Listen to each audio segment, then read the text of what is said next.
Барлықтарыңызға сәлем достар. Ораманан дайындаймыз. Ең бірінші жылы судың үстіне бір дана жұмыртқа саламыз. Бір қасық тұз саламыз, жақсылап араластырамыз. Басқа ыдысқа електен өткізілген ұнды салып, үстіне екі бөліп суды құямыз, қатты етіп қамырлейміз. Орама қазақтардың бүкіл отбасы үшін керемет және дәмді тағам болып саналады. Мен сіздерге ораманың қазақша қалай дайындауға болатынын көрсетіп жатырмын. Дайын қамырды 30 минутқа демалдырып қоямыз. Оған дейін салмасын дайындайық.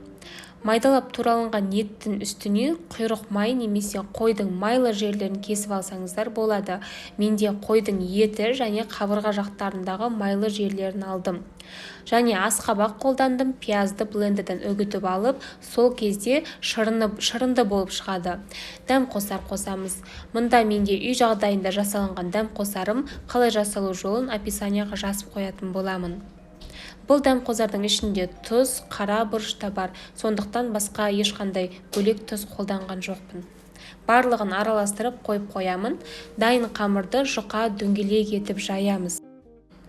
Бұл тағам орталық Азияның барлық жерлерінде аспаздық өнімдерінде қолданылады. Бұл тағамды әркім әртүрлі атайды. Хунан, ханум, жұқанан, жұтанан, юраза, ораманан. Әркім әртүрлі деп атайды. Ортасында салманы саламыз, бүкіл жерлеріне жайып шығамыз.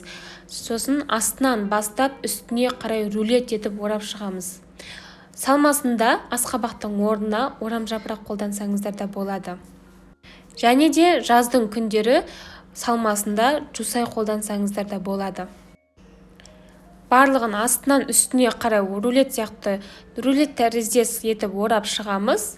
Манты пісіретін табамызға салып шығамыз. 45 минут аралығында пісіріп аламыз. Қамырымыз табаға жабысып қалмас үшін бірінші күнбағыс майымен жақсылап майлап аламыз. Әр табаға бір орамадан қойып шығамыз. Менде 3 дана орама шықты.